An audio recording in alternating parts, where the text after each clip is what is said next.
बिस्मिल्लाहिर्रहमानिर्रहीम। अस्सलाम वालेकुम ګرانو کتونکو، خلیل الرحمن افریدی یو ځل بیا تاسو ته د انګار ټي وي په شیشه پروګرام ادبي نشست کې حاضر یم. کتونکو، نن د موږ سره په پروګرام کې یو داسې شخصیت ناست دی چې هغه که موږ وګورو په پیشه باندې، خو اگر چې هغه ډاکټر دی او د خیبر میډیکل کالج پرنسپل هم پاتې شوی دی. کرنټلی هغه د ګندهارا میډیکل یونیورسټي هغه وایس چانسلر هم دی. خو که بیا موږ د هغوی خدمات په ادبي دنیا کې وګورو، نو په یو وخت کې په اردو، پښتو او په انګریزي ادب کې بلها کار کړی دی. د هیڅ تعریف محتاج نه دی. ډېر قدرمن ډاکټر اعجاز حسن خټک صاحب د موږ سره موجود دی. په خپل پروګرام کې تسلیمه شي هرکلی. ډېره مهرباني خلیل الرحمن صاحب. سر د وخت راکولو یو جهان مننه. یقینا تاسو شیډیول ډېر زیات بیزي وي، خو موږ هم پکې ټایم راکړلو. یو جهان مننه. ستاسو مهرباني چې تاسو راغلی. مهرباني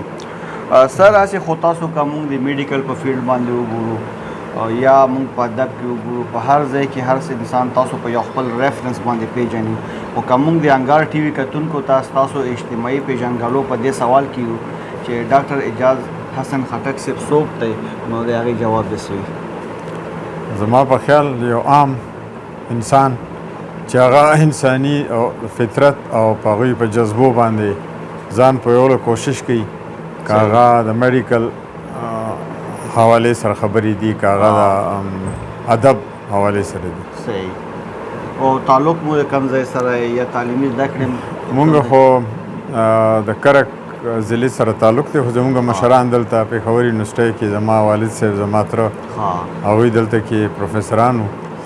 نو دلته زمونږ ټول تعلیم وشو. یونیورسټي پبلک سکول، بیا اسلامي کالج، بیا خیبر میډیکل کالج. نو هغه ګریجویشن پورې همدې ښار کې پاتې شو. بیا هغې نه پس خو مختلفو ځایونو کې خپل فیلډ کې سپیشلایزیشن دپاره. زبردست. زما تره پروفیسر پریشان خټک صاحب تاسو ټول پیژنئ، او زما والد صاحب پروفیسر پردل خان خټک دا پېښور یونیورسټۍ کې، او بیا پریشان خټک صاحب بیا د څلورو یونیورسټو وایس چانسلر هم پاتې شو، هایر ایجوکیشن کمیشن چیرمین هم پاتې شو، او پاکستان اکیډمي آف لیټرز چیرمین هم پاتې شو. داسې مختلف عہدو باندې. تاسو دغو خبرو نه خو اندازه وشوه چې تاسو په کور کې یو ادبي ماحول دی اول نه و، خو تاسو بذات خود د میډیکل سټوډنټ وو، میډیکل هم ویلو، بیا پروفیشن هم تاسو مغه شو.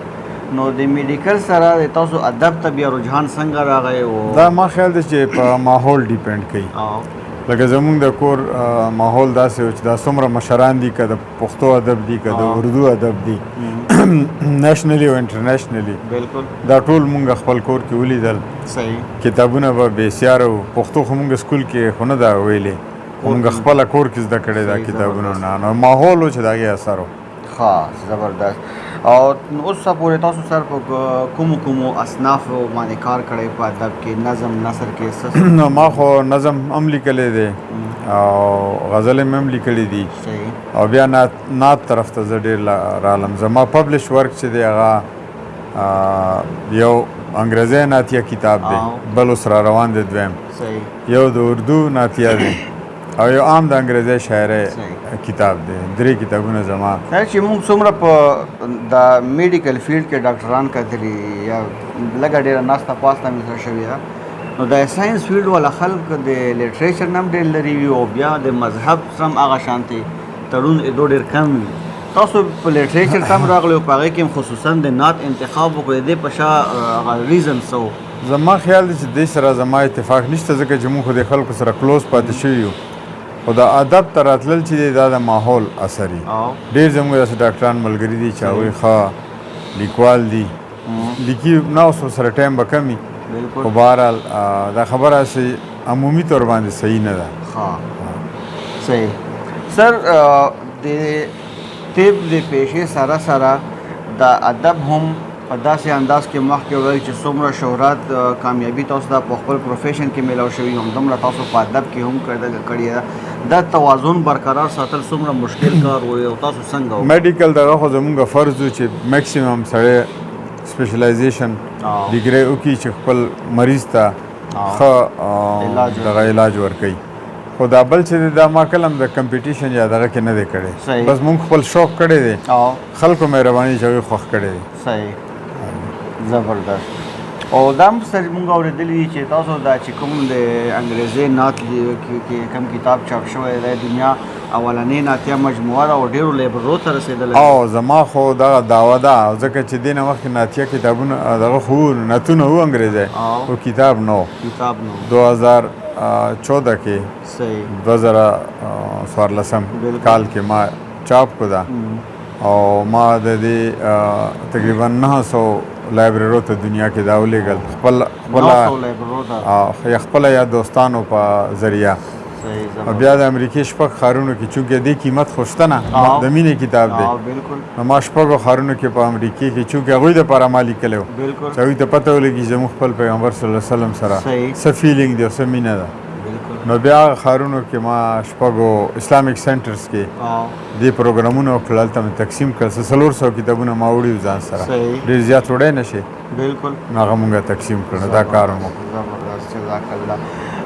سر اسې خو پښتو تاسو مورانۍ ژبه ده او که هغې کې سړی شعر و شاعري وکړي یا د ادب کې څه کار وکړي نو هغه خو یو اړخته شوه خو هغې سره سم بیا په اردو په انګریزي کې کار کول دې ته هم توجه څنګه راغله او په دې درو وړو ژبو کې کار څنګه وکړو مشکل و آسان و؟ ما خیال دی چې دا فیلینګس چې راځي که نه هغه د ژبې محتاج نه وي. فیلینګ یا شاعر ته خو فیلینګ ابزرویشن دا راځي که نه نو هغه فیلینګ ابزرویشن چې وشو نو هغه بیا په کومه ژبه وه چې پوهه کړه سړي په هغې کې راله خو د انګریزۍ نعتیه خو ما په دې لیکلی و چې زه مغرب ته د خپل پیغام ورسي چې موږ خپل پیغمبر صلی الله علیه وسلم سره څومره مینه ده. بالکل. او دغه شانتې په اردو کې هم تاسو مطلب لیکو؟ اردو کې ما اول لیکل اردو کې شروع کړي وو د اسلامي کالج وخت نه. صحیح. بیا پښتو کې به هم کله کله لیکل اوس هم لیکو په درې وړو ژبو کې لیکل کوشش کوو. صحیح. او جی سر دې سره سره چونکې تاسو په دنیا کې ډېرو ملکونو دورې کړي بلها سټډي هم ده مشاهده هم د دنیا خلکو سره واسطه راغلې ده نو تاسو د خپله مشاهده د نثر په شکل کې قلم بند کړې ده په نثر مو څه کار کړی دی که نه نثر باندې ما کار نه دی کړی شاید د وخت کمی دی چې نثر دپاره لږ وخت زیات پکاري شاعرۍ کې خو یو ابزرویشن یو فیلینګ راشي بس ته یې وکړي دغه کې لکه اصل کې ستاسو مشاهده ډېره زیاته ده که هغه په نثر باندې کار وشي نو هغې نه نور هم بس هغه اوس دا ده چې وخت کمی ورته وایي نو دغه شان سر زموږ زلمی کول چې کله یو پروفیشن ته لاړ شي نو د ادب ثقافت کلتور دا هلې ځلې ته پاتې شي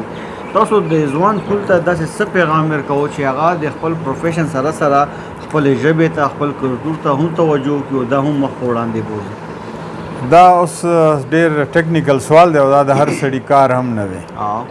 دې دپاره خاص مزاج او خاص شوق او دغه یي بالکل خو بهرحال خپله ژبه که لولي نو دا هم ډېره ده او دغه دپاره خو خلک راځي هغه چا لنګویسټکس پریفر کوي او دا په شوق ده نو چا باندې په زور نشي کولی خو بهرحال خپلې ژبې قدر عزت او خصمانه پکار ده. بالکل. یادګاره خو دا وه چې زه ګریک سایپرس ته تللی وم قبرس د ګریک سایډ نو هلته چې کانفرنس وشو هغه ښار کې نو مونږ چې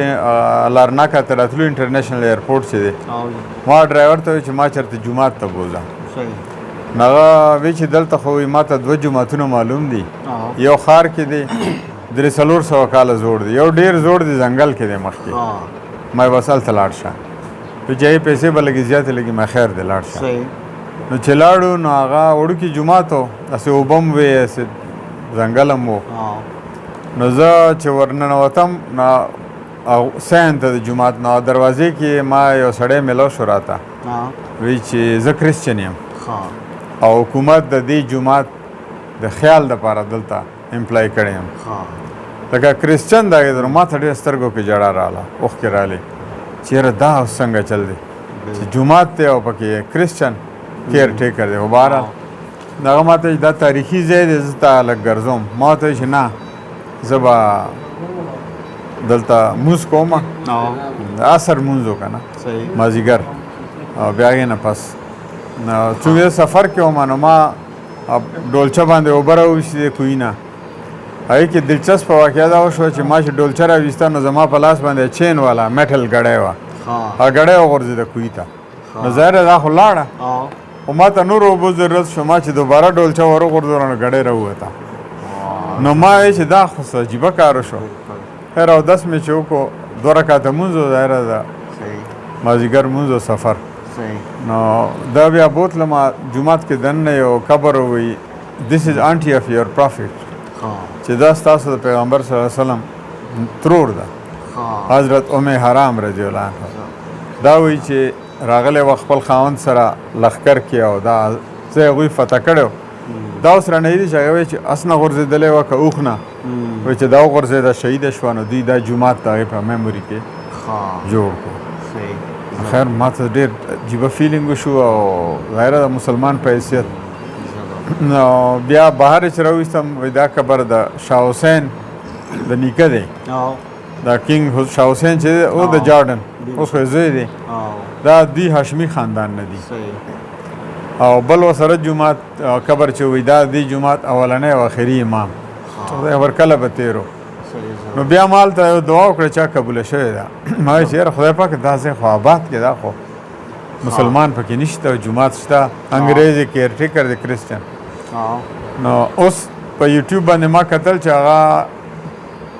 ترکی حکومت ما خیال دی هلته هغوی ته ریکویسټ کړی نقشبندي سلسلې مدرسه هلته جوړه ده نو پکې تعلیم هم کېږي دا هم کېږي نو دا یو داسې واقعه ده چې زما باندې ډېر اثر کړی سر په ادبي دنیا کې چې تاسو کم هم اثر شاعران یا نثر نگار دي په هغو کې د چا نه ډېر متاثره یو چې هغه لیک شعر شاعري اورم خوند مې درکوي یاره مونږ خو چې کله ځوانان وو هغه وخت به مو نوره لوسته ډېره کوله نو هغه وخت شاعران خو ظاهره د احمد فراز اردو کې و او حمزه شینواري صاحب او داسې مشران چې وو کلندر محمد او داسې په دغه کې وو په پښتو ژبه کې وو خو اوس خو هغه خپل شوق پوره کوو نوره داسې ډېر ټایم کوم ادبي تنظیمونو سره تاسو مخکې تړون پاتې شوی موجوده وخت اباسین آرټس کونسل سره تړون ځکه دی چې زموږ مشران د هغې ممبران وو پکې صدران پاتې شوي زه اوس نایب صدر یم نو اباسین آرټس کونسل سره خو زه هم نوره ادبي دغه کې ونه یو آباد ادبي کاروان اوس نوی دغه جوړ شوی دی او ډېر کامیاب دی ډېر معیاري دغه پکې کېږي د هفته په ورځ سیټرډې مازدیګر هلته کې شاعران راځي ډېر ښکلی معیاري کلام راځي تاسید صاحب راځي اسیر منګل صاحب راځي قریشي صاحب راځي داسې فلک نیاز نیازي صاحب دی لغړن صاحب دی او دغسې ننګیال صاحب دی ګلماش خان زمونږ ښه ملګری دی هغه او آباد صاحب خپله مونږ هم عارف سنګین زمونږ ډېر د وړوکوالي ملګری دی ډېر ښه شاعر دی هغه هم پکې موجود دي او فتح من صاحب دی او قاسم صاحب دی څه نومونه که ملګرو رانه هېري نو حافظې وجهي خو بهرحال ډېر ملګري راځي کاروان آباد دی سر په دې مرکه کې که تاسو موږ سره خپل کلام نمونه ملګرو سره او زه به یو غزل تاسو ته ووایم انګلیش خو به راسره اوس نه وي دې وخت یو شعر به یې ووایم انګلیش یو شعر دی چې دا زما د اولنی انګریزي کتاب په بیک سایډ باندې موجود دی چې aspiring to pay homage from the depth of my heart aspiring to pay homage from the depth of my heart I have picked up my pen to compose a nath لکه ما سوچ وکړو چې زړه نه څه پیرزوینې پیش کړم نو بیا مې قلم راواخیست او نعت مې ولیکه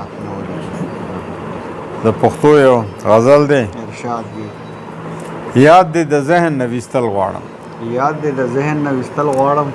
زه بې له تا نه هم لږ تلل غواړم یاد دې د ذهن نه ویستل غواړم زه بې له تا نه هم لږ تلل غواړم او ډېرې خبرې مې په زړه پرتې دي ډېرې خبرې مې په زړه پرتې دي ستا زولنې ځان نښلول غواړم ډېرې خبرې مې په زړه پرتې دي ستا زولنې ځان نښلول غواړم الله د ستا په در کې څه کمي ده الله د ستا په در کې څه کمی ده ډېر عزتونه درنه تل غواړم او چې مسلمان باندې ظلمونه کوي چې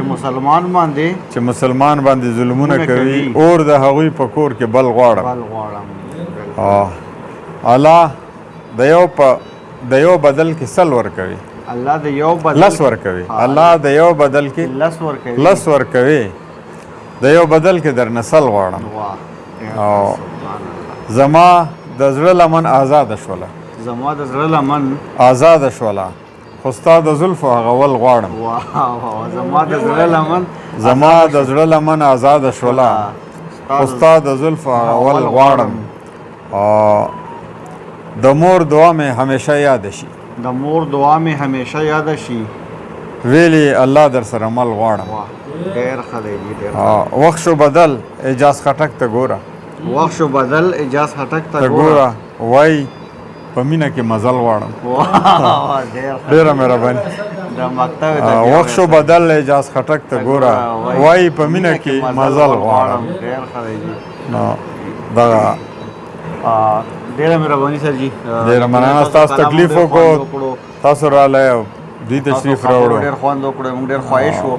ډېر وخت نه موږ دې مرکه پلان کولو خو نه دنیا ژوند وینو دا شیونه خو بار بار وي یو جهان من نه د وخت را کولو سر جي کتونکو دا ډاکټر اعجاز حسن خټک سے چې تاسو ته ګټورې خبرې او ښکلي شعرونه واورېدل د پروډوسر حیدرودان سره خپل قربا خلیل الرحمن افریدي له ویل کو اجازت خاد آباد او بریالي اوسئ مهرباني